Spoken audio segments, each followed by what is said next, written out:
Hola, ¿qué tal? Paz y bien, les habla el Padre Rubén Francisco Bellante.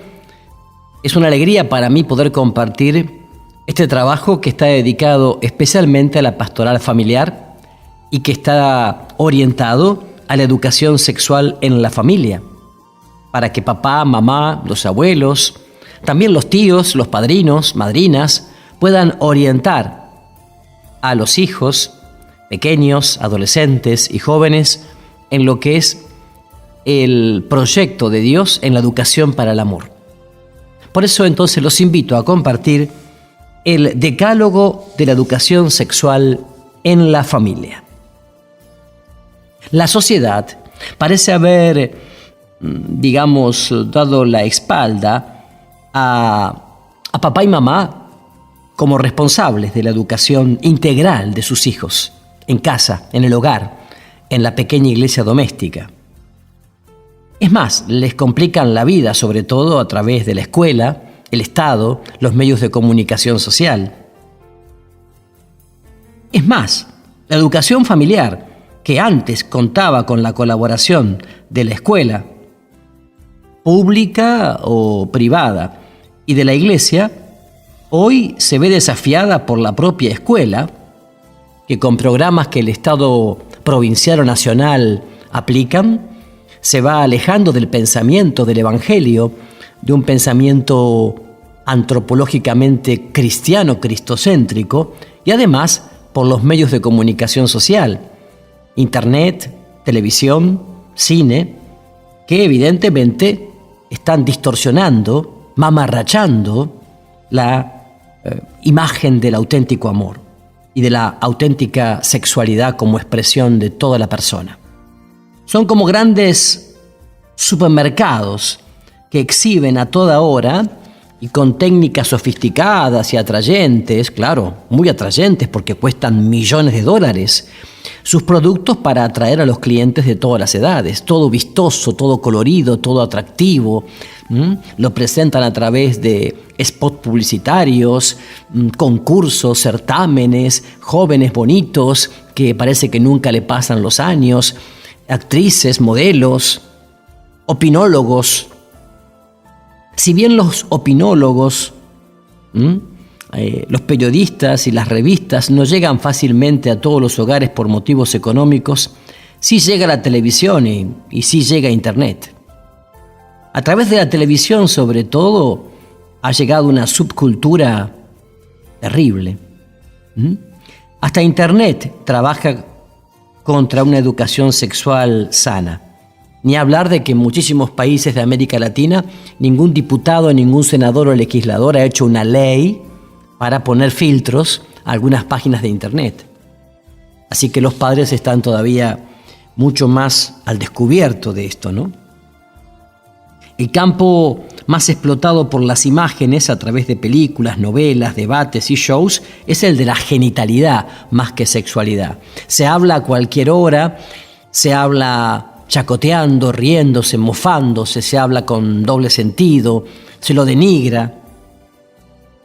Por la manera con la que es frecuentemente abordado este tema, ningún padre puede, relajarse demasiado, pues sus hijos corren peligro de aprender de esta niñera electrónica, de esta especie de baby sister electrónica, cosas equivocadas de una manera horrible, espantosa, y cosas ciertas de forma muy distorsionada. Desde que la televisión entró en el hogar, aumentó la responsabilidad de los padres con respecto a la educación de los hijos en general, en su responsabilidad de asumir seriamente la educación sexual de los hijos. Los padres encuentran solamente el apoyo y la solidaridad de la Iglesia, dado que la escuela, aún la escuela católica, ya no es más confiable. Por eso entonces el objetivo es bello, maravilloso, claro que sí, ¿quién lo duda? Y yo los invito a seguir remando, aunque, como decimos en Argentina, estemos remando en dulce de leche, ¿no? Yo los invito a remar y por eso les propongo este decálogo de la educación sexual en la familia. En primer lugar, la primera educación sexual de los niños pasa por el corazón de los padres, papá y mamá.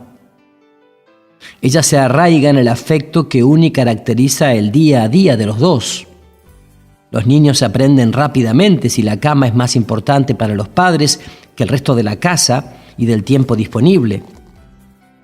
La ternura en la pareja es la mejor forma de educar sexualmente a los hijos. Cuando marido y mujer se respetan y se tratan espontánea y ostensiblemente con cariño, están ofreciendo a los hijos una visión bella y equilibrada de la femineidad y de la masculinidad.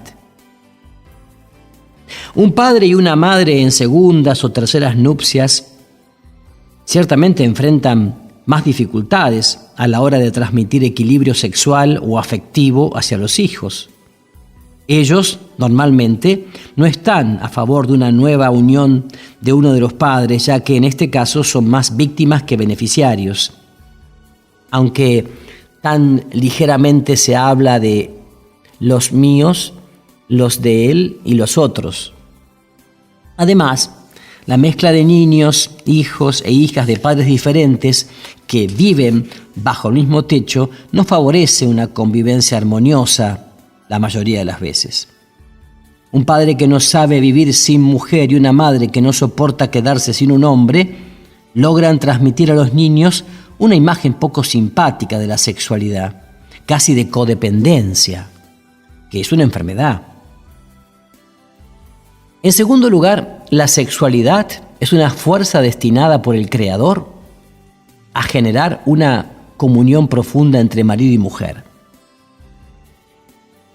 Un sacerdote no desperdicia su potencialidad sexual al vivir el celibato. El valor del sexo no está en el coito. Así también la viuda no deja de vivir la plenitud de su identidad sexual solo porque no tiene compañero. Una monja es tan mujer como una esposa. No es el uso de los genitales lo que promueven una persona. ¿Quién podría decir y probar que la prostituta y aquel que la busca son más gente que aquellos que son fieles a sus propios compromisos? La santidad se alcanza tanto por la castidad del celibato como por la castidad del matrimonio. Lamentablemente, pocos casados fueron reconocidos como santos por la Iglesia Católica. Ahora cada vez más, Cada vez más. Incluso los padres de Santa Teresita del Niño Jesús, los padres Martín, y además Santa Gianna Beretta Mola, la médica italiana del norte de Italia, que vivió en la segunda mitad del siglo XX, casada con Pietro Mole, y como tantos otros. La sexualidad bien vivida es una fuente de espiritualidad que sustenta y fecunda la armonía del cuerpo, que es templo del Espíritu Santo. Nadie se santifica sin lograr ser hombre o mujer de verdad. Cuando se hace del sexo un juguete para satisfacer deseos mezquinos, se genera una decadencia moral que mata la belleza de ser varón y ser mujer. La sexualidad no es un campo para experiencias eróticas, pero es la tierra prometida a ser conquistada en el autodominio de los impulsos, en la educación de los instintos y en la sublimación del diálogo afectivo. Ella es y debe ser encarada como fuente de santidad. En tercer lugar, es necesario devolver al placer toda su dignidad, colocándolo dentro del justo contexto de una común unión sana a ser alcanzada por la pareja. A ver, porque se ha hablado mal del placer, a veces se entiende mal, en una mala catequesis dentro de la iglesia. Cuando el placer es el objetivo supremo de un marido o de una mujer, o sea, el objetivo principal, único, bueno, ahí hay un desequilibrio psicoafectivo, ciertamente, que se torna visible a los ojos de los hijos, que son quienes absorben una visión negativa de la sexualidad. Solamente para el placer egoísta o pasional, parece que está pensada. La relación sana, armoniosa entre los esposos protege a los niños del peligro de ver a los padres repitiendo el comportamiento vulgar de los artistas de cine o de las telenovelas. que es un comportamiento inmaduro, caprichoso, veleidoso, enfermizo, retorcido. En cuarto lugar, el lenguaje educado, que sostiene el diálogo y la relación dentro del hogar, es otra forma importante de transmitir serenidad en el campo de la sexualidad. Claro, nuestro pueblo se excede fácilmente con palabras maliciosas y de bajo registro que lastiman, perturban y ofenden los oídos de los niños y causan bloqueos peligrosos en sus corazones. Me llama la atención, por ejemplo, en países como México, en donde el doble sentido se usa constantemente, en cualquier lugar y a cualquier hora, incluso en los hogares. El habla desbocada, los chistes groseros, eróticos y los gestos obscenos abren camino a la malicia que despierta una curiosidad distorsionada en los niños. Muchos de ellos crecen con resentimientos que interfieren en la futura relación con personas del otro sexo. Quien ama hace de todo para mejorar su propio comportamiento. Sin embargo, al insolente no le gusta que lo reprendan, ni va a donde están los sabios, dice el libro de los Proverbios, capítulo 15, versículo 12. Este es un gran problema. No todos los cónyuges saben respetar a quien vive con ellos. Entre ellos, muchos se comportan como generales, dictadores, dan órdenes secas y nunca admiten los errores. Vivir con ellos es un infierno.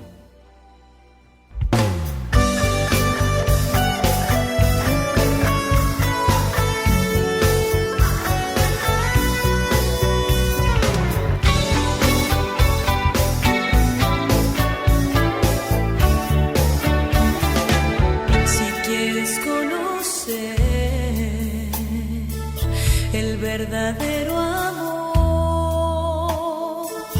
te invito a que entres al corazón de Dios. Si quieres tú sentir un abrazo paternal, recuéstate en el hombro de tu amado Jesús. Porque como una madre Dios te acunará y entre sus brazos su paz te dará, sanará las heridas de tu corazón con su amor. En el corazón de Dios es donde vas a encontrar toda la fuerza y la fe para poder continuar. La profunda certeza de que vives ahí, en el corazón de Dios.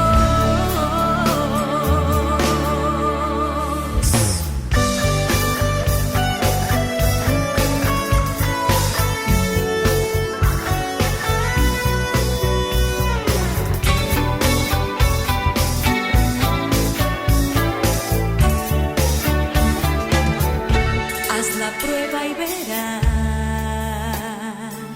qué bueno es el Señor, con sus brazos extendidos, esperando por ti.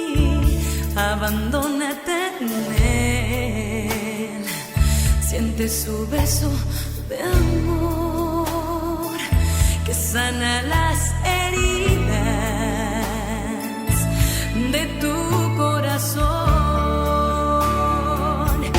Porque como una madre Dios te acunará y entre sus brazos su paz te dará, sanará las heridas de tu corazón con su amor. En el corazón de Dios es donde vas a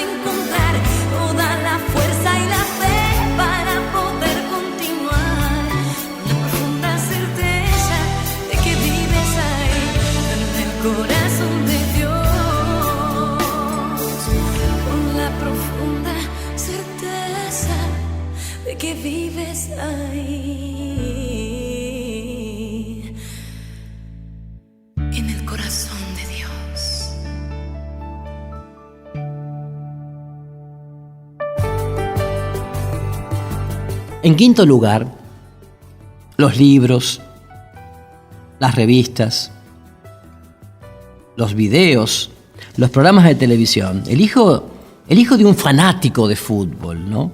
Termina volviéndose hincha fanático del mismo equipo, pero de una manera terrible. O sea, como alguien dijo una vez, mi vida es el fútbol. El día que deje de jugar ya no tiene razón mi vida. Un chico de 20 años que terminó matándose dentro de la cancha, golpeándose la cabeza y rompiéndose el cráneo contra el muro de contención. Un chico de provincia en Argentina, ¿no? El fútbol, como cualquier deporte, es maravilloso, pero como un medio, nunca como un fin en sí mismo, nunca como la totalidad y globalidad de la vida. Eso es una evasión, una alienación. Esa es la anestesia que nos han dado sobre todo los pueblos de América Latina, para que seamos carne con ojo, manipulados por el sistema, para entretenernos, mientras los demás corruptos hacen sus cosas. Lamentablemente, el fútbol en América Latina y también en Europa es causa de escapismo, evasión, alienación y una inmadurez creciente.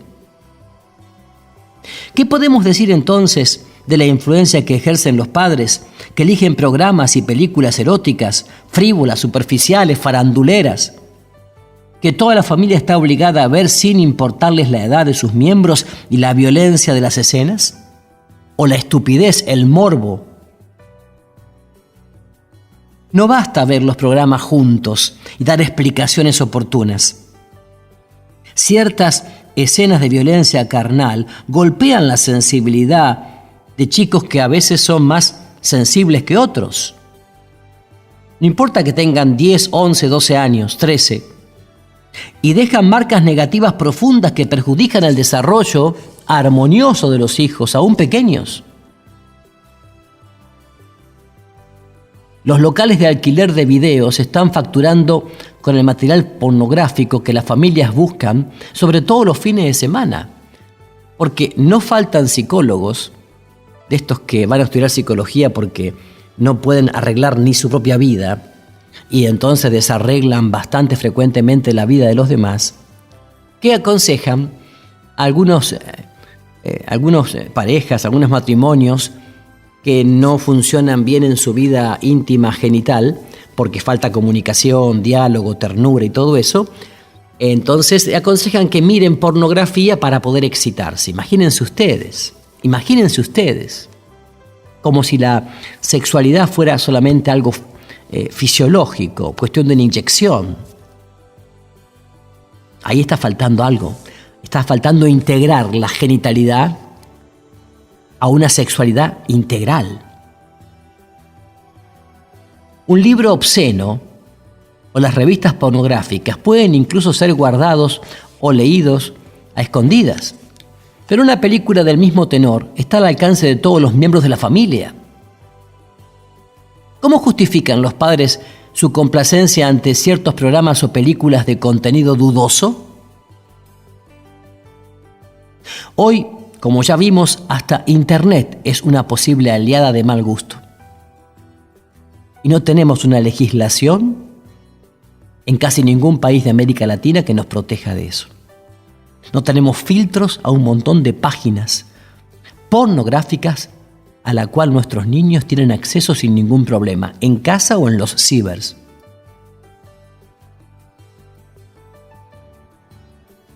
En sexto lugar, la educación sexual no se transmite con informaciones anatómicas, superficiales y provocadoras, como a veces me hacen reír en algunas escuelas del Estado, que dice, va a haber un curso, una charla de educación sexual, y aparece un médico o una psicóloga, o ambos, con afiches o con videos o con diapositivas para explicar la diferencia anatómica del varón y la mujer, cosa que ya a esta altura los chicos ya la sabían de antemano. Como si todo pasara por allí, como si el tema de la educación sexual pasara por allí.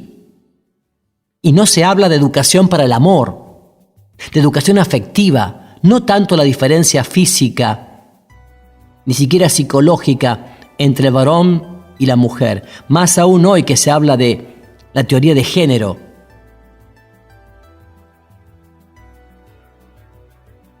Es importante, sin duda, explicar las diferencias fisiológicas entre los dos sexos y que papá y mamá hablen con los chicos de eso, no solamente la docente, el médico o el psicólogo o el psicopedagogo en la escuela, y mucho menos que se enteren por lo que dicen los amigotes en la calle. Siempre que la explicación sea realizada dentro de un contexto más amplio, caracterizado por la visión armónica de la persona humana, claro que sí, una visión integral de la sexualidad, porque la sexualidad es toda mi forma de ser como persona, varón o mujer, mi forma de caminar, de pensar, de hablar, de ver el mundo y las cosas. Y la genitalidad es una parte de la sexualidad.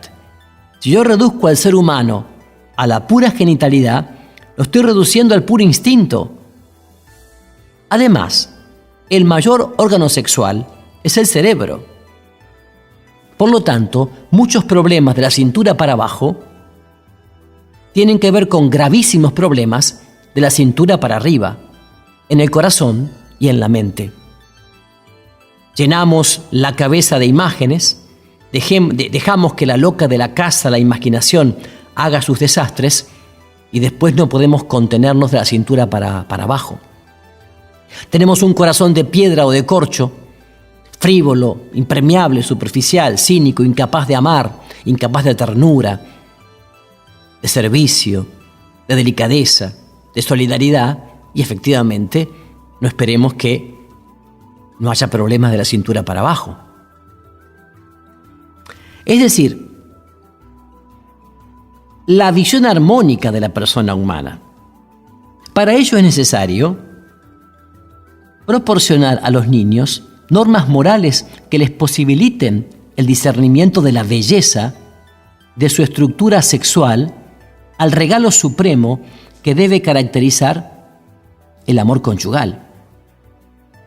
Por eso, los hijos bien informados son beneficiados cuando se les enseña a dejarse guiar por el pudor y por el autocontrol. Y además, recuerden, amar es poner límites. Los límites hacen bien. El que no ama no pone límites y no se pone límites, pero amar es poner límites y ponerse límites. Educarlos para dominar sus impulsos, no para reprimirlos, de ninguna manera. Educarlos para encauzar sus impulsos e instintos naturales y corregir ciertas actitudes contrarias a la dignidad de la persona y a la castidad. No es reprimir, sí sublimar y llevar a la perfección la personalidad de cada uno, armoniosa, equilibrada, serena, libre. En séptimo lugar, una auténtica formación religiosa es fundamental para transmitir a los hijos una correcta educación sexual. Y por formación religiosa no digo solamente llenar la cabeza, el cerebro de ideas, Los niños deben aprender dentro de casa que Dios no es enemigo de su sexualidad, que quede claro, ni de la corporeidad. Solamente así crecerán sin prejuicios y sin tabúes, como lamentablemente promueven muchos medios de comunicación, haciendo ver como que Dios es enemigo de la auténtica sexualidad, del placer y de la corporeidad. Y por desgracia no faltan catequistas mal formados, o religiosas, y hasta sacerdotes que, sin querer queriendo, promueven esto. No todos los padres saben claramente lo que piensa la fe, el Evangelio y la Madre Iglesia respecto de la sexualidad. La mayoría, por desgracia, se ha dejado formar o deformar por lo que la abuelita o el abuelito o el papá o la mamá le dijo en la casa y nada más, o lo que escuchó por televisión o en la calle o en el club o en la cancha. La ignorancia trae a la luz un rigor excesivo, trae tabúes y equívocos que reprimen la naturalidad con que los niños necesitan vivir la propia sexualidad. Lo reitero, es verdad que la antigua catequesis católica no fue muy acertada en este campo. Pero hasta 1950, 1960, la única que hablaba de sexualidad a la sociedad era la Iglesia. Cuando la sociedad, la educación, la televisión, que recién comenzaba, la radio o el cine, no hablaban. Ahora, por desgracia, es la televisión, el cine, la sociedad, la que hablan y deforman la auténtica sexualidad, y no se escucha a la Iglesia hablar, catequizar y predicar sobre este tema. Si en el pasado hubo mucho que se dijo y bien, hoy hay mucho silencio. No está integrado a la predicación en la misa dominical, no está integrado generalmente a una catequesis prebautismal, prematrimonial, a una catequesis de niños, adolescentes y jóvenes. No se habla del tema. En octavo lugar, lo ideal para una educación sexual completa de los hijos es tener más de uno. El hijo único, cuando no es posible tener otro, es un desafío mayor para padres educadores de una pareja de hijos. La presencia de un hermano o hermana ayuda a un niño no solo a repartir y ampliar las dimensiones del amor, sino también la posibilidad, la convivencia normal y pacífica con el otro sexo. En noveno lugar, los padres católicos necesitan tomar conciencia de la importancia de la catequesis para la educación en el amor de los hijos. Por eso, es necesario que ellos aprovechen los recursos ofrecidos por las diversas comunidades para que sus hijos tengan una educación global. Hoy tienen acceso papá y mamá a través de Internet a un montón de páginas católicas, donde incluso a través de videos, imágenes, relatos, pueden ayudar a sus hijos a la educación sexual integral. La catequesis ha evolucionado mucho. Los textos que se utilizan en las parroquias y en los colegios están bien elaborados y contienen muchos enfoques de alto nivel pedagógico. Cuando padres y catequistas colaboran y discuten los contenidos y el comportamiento de los niños, el resultado es normalmente sorprendente.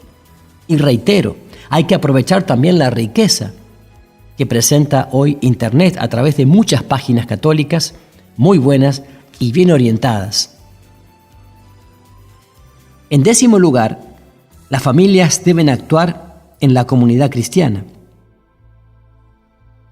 Cuando los hijos participan junto con los padres de actividades dentro de la comunidad, encuentros de parejas, novios, catequesis, cursos diferentes, promoción en favor de los pobres y de los niños abandonados, etc., hacen una experiencia directa de convivencia sana con otros hombres y mujeres.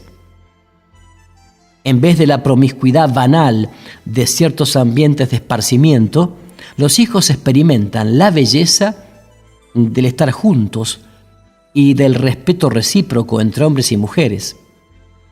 Por lo tanto, cabe a la comunidad cristiana crear ambientes y oportunidades para que las familias puedan estar frecuentemente más juntas en el esparcimiento y con programas educativos, y no que los domingos, por ejemplo, el papá desaparece todo el día en la cancha, la madre se va con sus amigas a la plaza y los hijos quedan dando vuelta ahí como boyas en el mar. No es suficiente ofrecer lindas misas u otros sacramentos para que los cristianos se sientan realizados.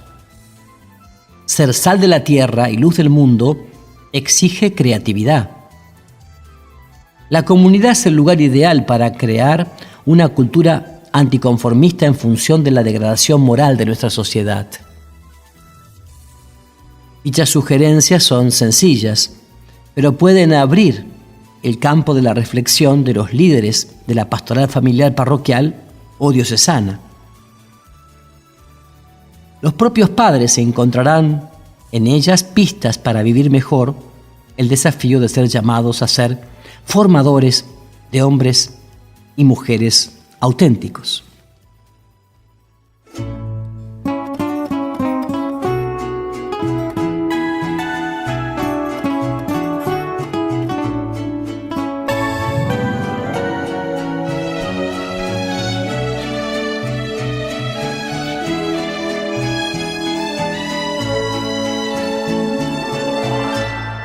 Cansado de pecar, hastiado de vivir en este mundo vil de sinsabores,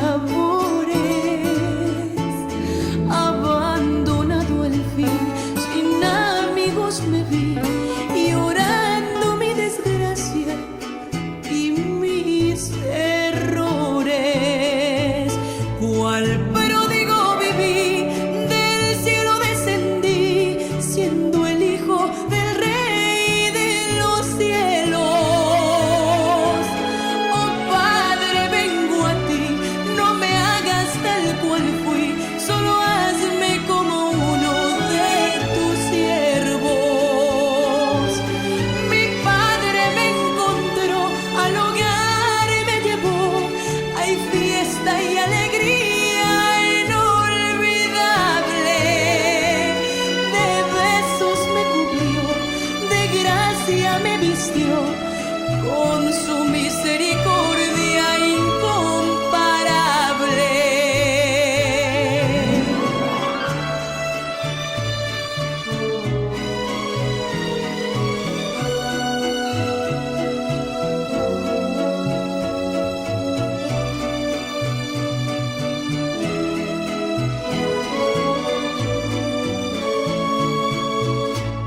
Oh Padre, vengo a ti, oh Padre, estoy aquí, no quiero ya volver a donde estuve. Mi juventud perdí, mi herencia pervertí, en el placer y el vicio, en donde anduve. Cual pródigo viví, del cielo descendí, siendo el hijo del rey de los cielos. Oh Padre, vengo a ti, no me hagas tal cual fui, solo hazme como uno de tus siervos. Mi Padre me encontró, al hogar me llevó, hay fiesta y alegría inolvidable. De besos me cubrió, de gracia me vistió, con su misericordia incomparable.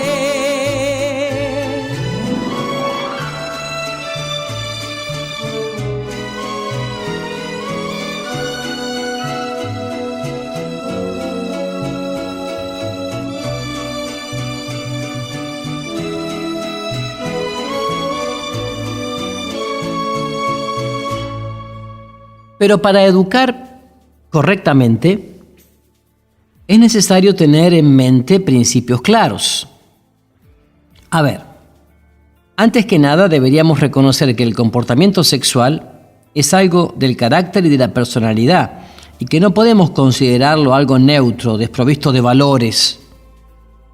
La neutralidad sirve solo para confundir a los muchachos y puede inducirlos a conclusiones que precisamente deseamos evitar.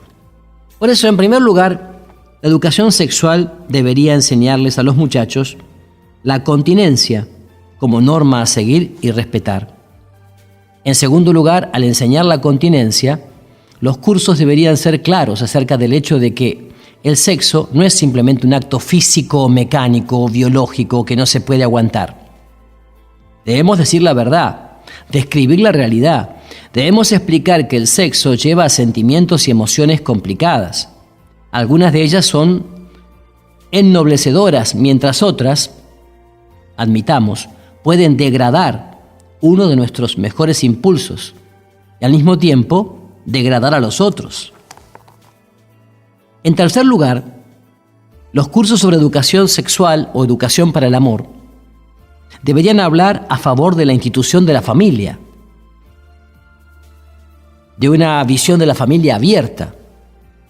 Al hablar sobre la actividad sexual, hasta donde sea posible, los cursos deberían mencionarla en el contexto de la institución del matrimonio, entendiendo por matrimonio aquellos que van a recibir el sacramento del matrimonio con una actitud de fe y de cierta madurez psicológica, afectiva, humana y espiritual.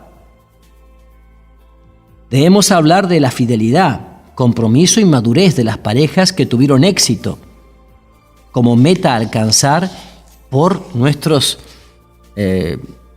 cursantes.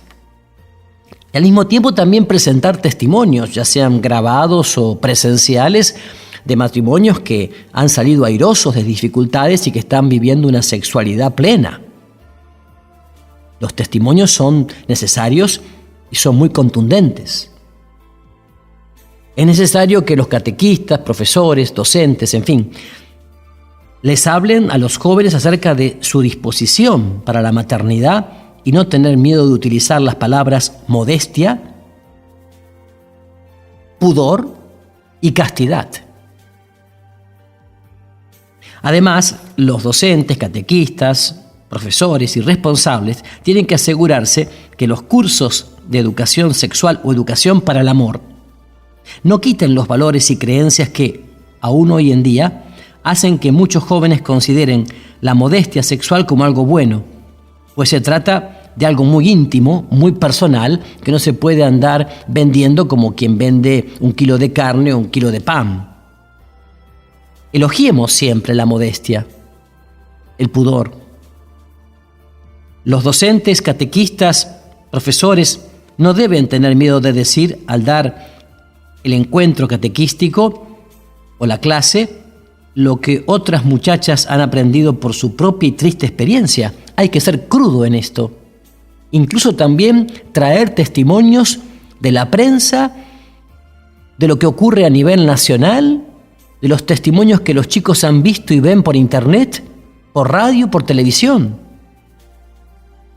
y que les ocurrió a gente de su propia edad. También es necesario que los jóvenes escuchen esas cosas.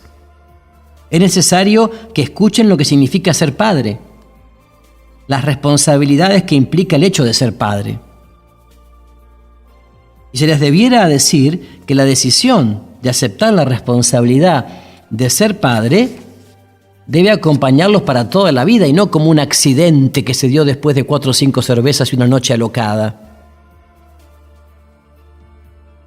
En cuarto lugar, los cursos sobre educación para el amor deberían considerar a los padres y a otros adultos como aliados y no simplemente como espectadores o, lo que es peor, indiferentes. No están.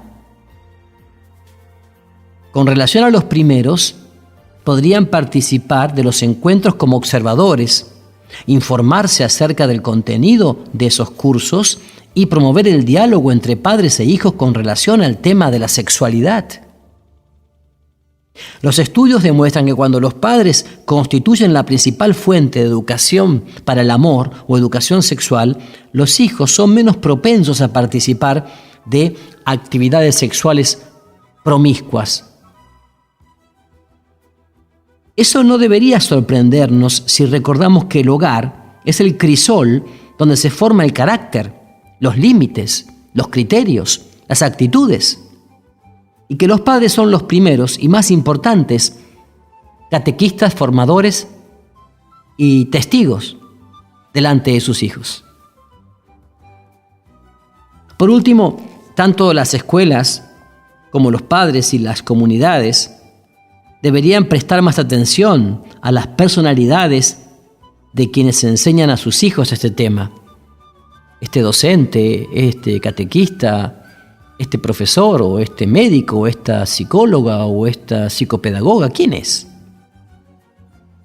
Deberían tener presente que los profesores, los docentes, los catequistas, los maestros tienen que ser modelos para los adolescentes y para los jóvenes, en su forma de vivir, en su forma de vestir, en su forma de pensar, de hablar, porque si no es un pelotazo en contra, un auténtico pelotazo en contra. Y por eso es fundamental que los profesores, docentes, catequistas, etcétera, y sobre todo aquellos que dan el tema de la educación para el amor, sean ejemplos vivos e irreprochables, tanto por la forma en la que actúan, como por los ideales y convicciones que transmiten a sus alumnos, a sus catequizandos, desde la propia convicción personal. No ser meros repetidores, sino transmitir una convicción personal. A veces, en las polémicas que surgen, sobre todo alimentadas por los medios de comunicación social, que algunos llaman medios de confusión social, ¿no? Muchas polémicas estériles que nunca buscan la verdad, lo único que buscan es levantar polvareda, nada más. Pero bueno, en algunas ocasiones la forma más sensible de reconocer la verdad es recurrir al sentido común, que suele ser el menos común de los sentidos. Cuando juzgamos el bienestar de nuestros hijos, no podemos permitir que los técnicos, entre comillas, del sexo nos intimiden. Ahí aparece el médico, ahí aparece la psicóloga, ahí aparece la psicopedagoga, y entonces los padres quedan ahí como diciendo, ¿y yo qué voy a decir? La formación del carácter es, en su mayor parte, una cuestión de sentido común.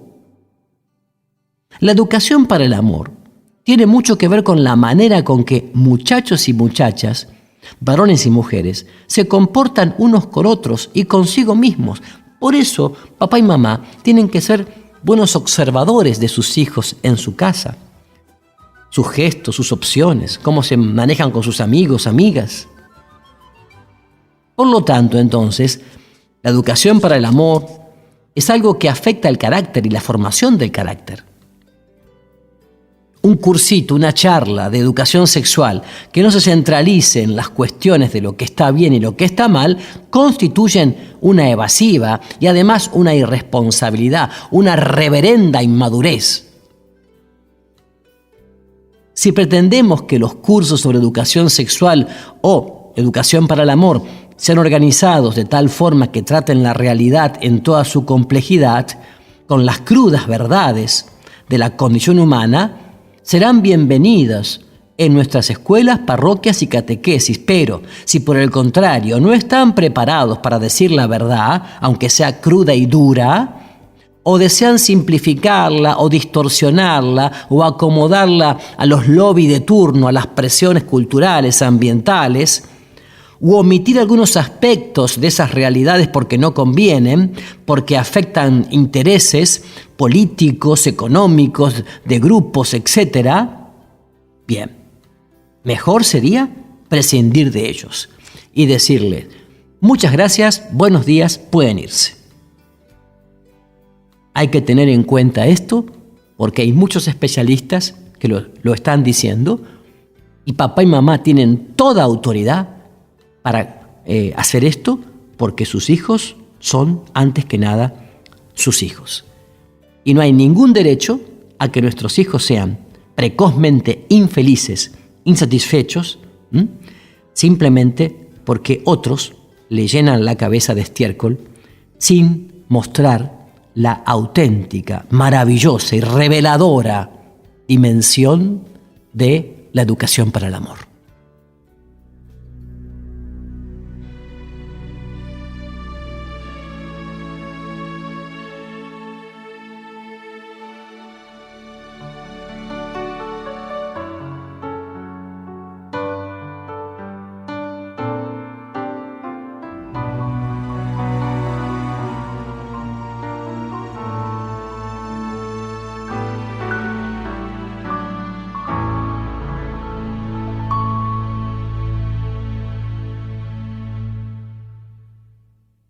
El Espíritu de Dios está en este lugar.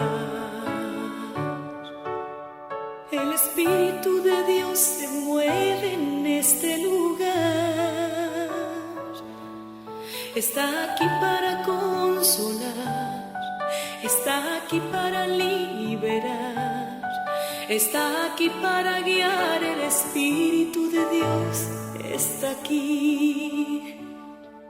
El Espíritu de Dios está en este lugar. El Espíritu de Dios se mueve en este lugar.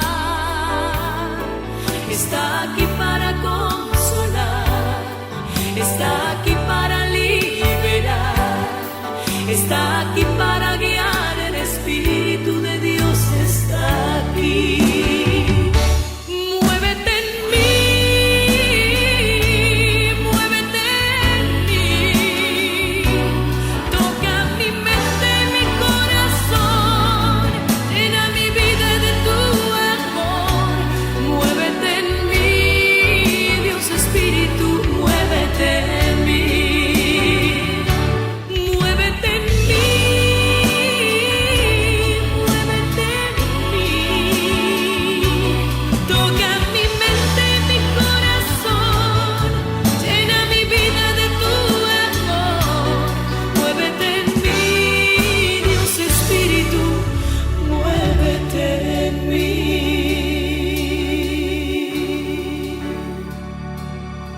El Espíritu de Dios está en este lugar. En este lugar.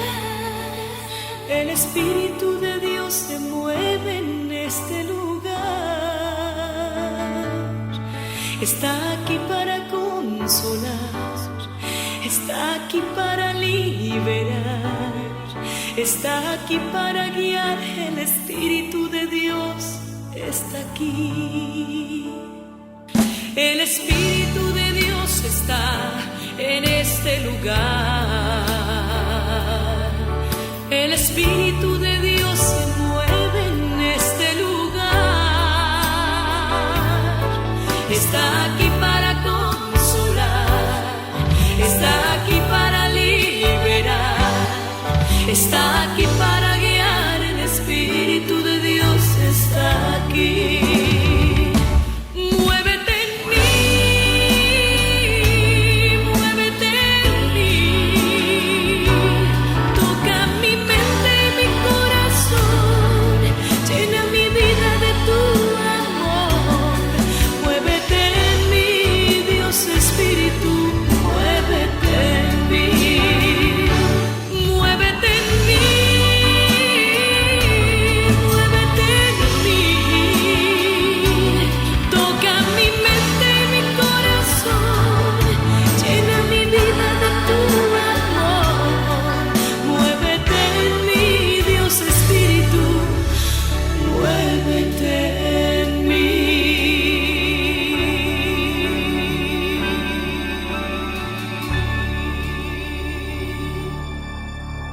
Desde que tengo uso de razón, escucho hablar de la educación sexual en las escuelas. No hay cómo negar la importancia de una educación global de los jóvenes estudiantes de tal forma que ellos no se tornen solamente competentes en el ejercicio de las diversas profesiones, sino que sepan también tener una vida sana dentro de la sociedad y en relación con las personas de cualquier edad y de ambos sexos. Las preguntas que todos nos hacemos son estas. ¿Qué tipo de educación sexual son capaces de impartir los profesores, los maestros? ¿Quién garantiza que ellos son mejores que muchos de los padres? ¿Alcanzan las nociones básicas de anatomía humana para asegurar una información correcta y eficaz?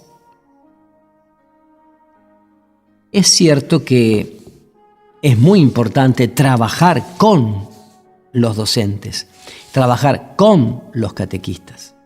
Pero también es importante descubrir que algunos docentes no están preparados para este tema y por eso papá y mamá tienen que estar atentos. Yo quisiera ir concluyendo con una reflexión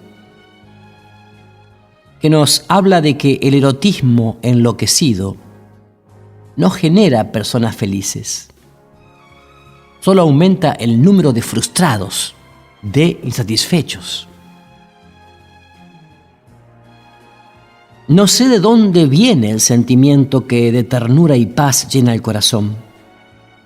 Invade mi vida y pensamiento. Transforma mi respiración en vibración. Como agua fresca que alivia, vivo contento y esperanzado. Me sigue en el afán de cada día, sonriéndome también cuando descanso. Es que el corazón no tiene mordazas. Sorprende siempre a mucha gente. No hay nadie en el mundo que deshaga la trama del amor que ocupa la mente. Cuando me ahoga la nostalgia, intento distraer mi corazón. Pregunto si lo que siento es genuino o fruto de la imaginación. Si fuese una utopía lo que siento, habría pasado el sentimiento, llevado muy lejos, y no miento, allí donde todo muere con el tiempo. Sin embargo, no quiero ver pasar lo que ocupa a la mente y al corazón, porque también quiero saborear el amor que es de la vida mi razón. No es pasión que pasa por la vida, es sobre todo un tierno sentimiento que hace caer a nuestra alma vencida cuando el afecto enciende el pensamiento. Hermoso, ¿no?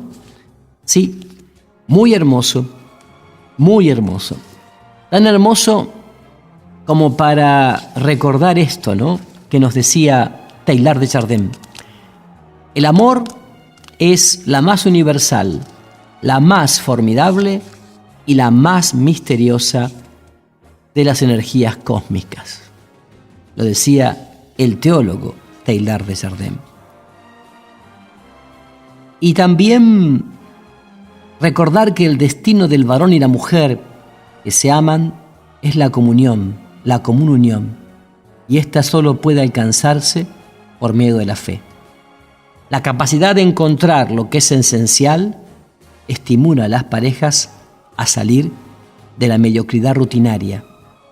La felicidad no depende nunca del tener, ni siquiera de lo que hago, a dónde viajamos o no viajamos, qué hacemos o qué no hacemos, sino depende del ser.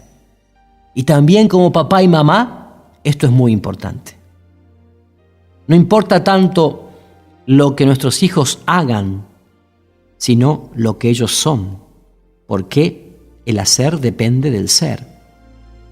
Entonces, a veces no necesitamos utilizar muchas palabras para defender una verdad que es evidente y que solamente debemos correr el velo para que nuestros hijos lo vean en nuestras actitudes, gestos, criterios, comportamientos, miradas, sonrisas, palabras y silencios.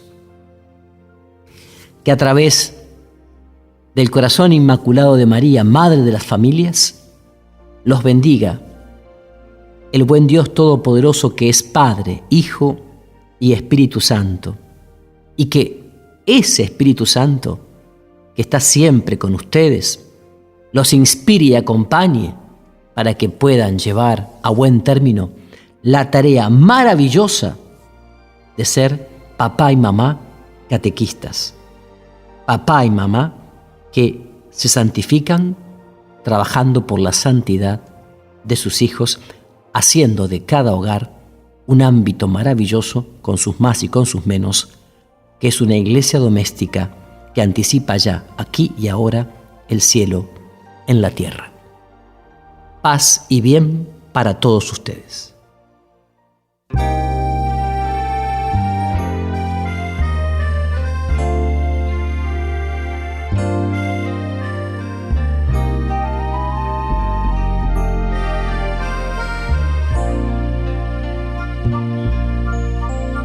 Que ninguna familia comience en cualquier de repente. Que ninguna familia se acabe por falta de amor. familia se albergue debajo del puente, que ninguna persona destruya un hogar soñado. La pareja sean uno en el otro, de cuerpo y de mente, y que nadie interfiera en la vida y la paz de los dos, y que nada los haga vivir sin ningún horizonte, y que puedan seguir sin temer lo que venga después. La familia comience sabiendo por qué y dónde va, y que el hombre retrate la gracia de ser un papá. La mujer sea cielo, ternura, afecto y calor, y los hijos conozcan la fuerza que tiene el amor. Bendecido Señor las familias, amén. Bendecido Señor la mía también. Bendecido Señor las familias, amén. Bendecido Señor la mía también.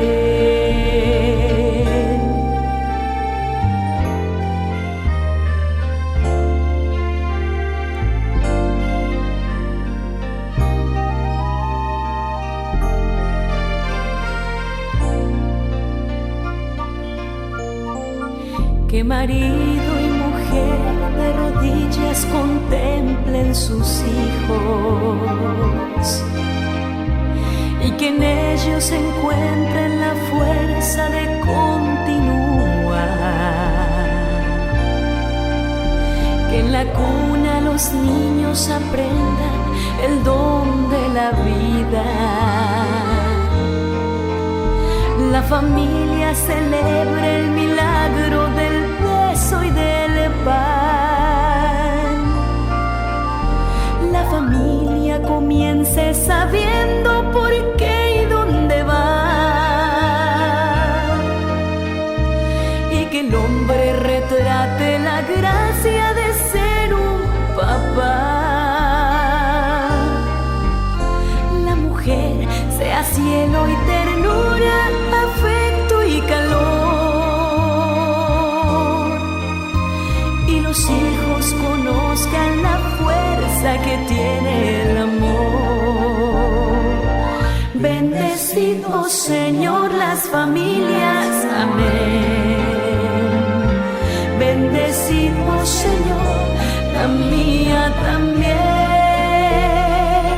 Bendecido Señor las familias, amén.